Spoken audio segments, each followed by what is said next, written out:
Learning process है बच्चों का, तो कुछ गलतियां हुई और कुछ चीजें छूट गई, इसीलिए मैंने सर उससे पहले अपना प्रोग्राम रखी है।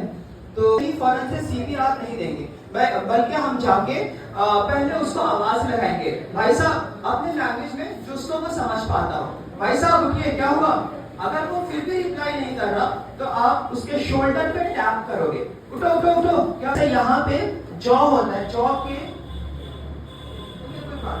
ये जॉ के पास यहाँ पे आप इस तरह से फिंगर रखोगे, तो ये यहाँ ये इस तरह से हम फिंगर रखते हैं, तो यहाँ पे आपको अगर पल्स चल रही होगी तो फील हो जाएगा। और इसमें एक चीज का ख्याल ये रखना है कि हम 10 सेकंड से ज्यादा का टाइम वेस्ट नहीं करेंगे, इसलिए कि हर गुजरते टाइम के साथ वो जिंदगी से दूर होता जा रहा होगा। तो अगर आपने जितना टाइम उसमें वेस्ट कर दिया, उसके रिकवर होने के चांसेस उतने ज्यादा। इसके ऊपर इसको लॉक करना है।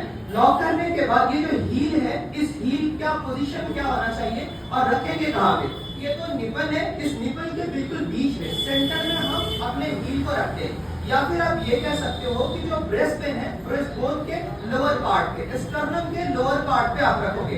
तो यहाँ पे हमने इसको रखना है इस तरह से हील को। उसके बाद ये जो एल्बो है, एल्बो को लॉक कर लेते हैं। एल्बो को लॉक करने का मतलब एल्बो स्ट्रेट होगा, इस तरह से एल्बो स्ट्रेट होगा। देन आपने इस तरह से रख लिया। अब जो मूवमेंट करेंगे, मूवमेंट यहाँ से नहीं होना चाहिए, मूवमेंट हमारे बैक से होगा, कमर से मूवमेंट हम स्टार्ट करेंगे और तेज से कंप्रेशन स्टार्ट करेंगे। अभी टॉक शो में बाइलिस्टेट को 2 कंप्रेशंस कह रहे थे, 2 कंप्रेशंस नहीं 30 कंप्रेशंस करेंगे इस तरह से। और साथ में काउंट करते रहना, 1 2 3 4 5 6 7 8 9 10 20।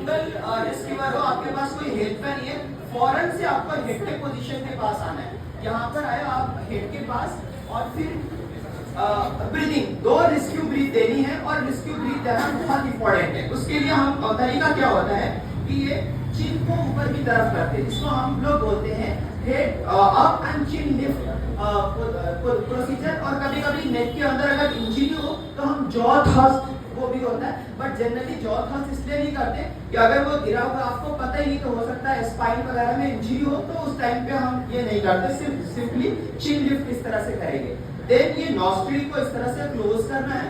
नॉस्ट्रिल को क्लोज करने के बाद माउथ को ओपन करेंगे एंड 2 बार ऐसा इनहेल करके एक्सहेल करना है। 2 बार एक्सहेल किया आपने, एक्सहेल करने के बाद फिर से अपने पोजीशन पे वापस आओगे यहाँ पे, और अगेन दोबारा से ये चेस्ट कंप्रेशन इस तरह से स्टार्ट कर देना और यहाँ से मूवमेंट करना है। इस तरह से हम कंटिन्यू चेस्ट कंप्रेशन करते रहेंगे। 30 chest compression and 2 rescue breath, 30 chest compression and 2 rescue breath, जब तक कि हमारे पास कोई इमरजेंसी और सेवा ना आ जाए, कोई एम्बुलेंस या कोई बंदा ना पहुंच जाए हेल्प के लिए। ओके।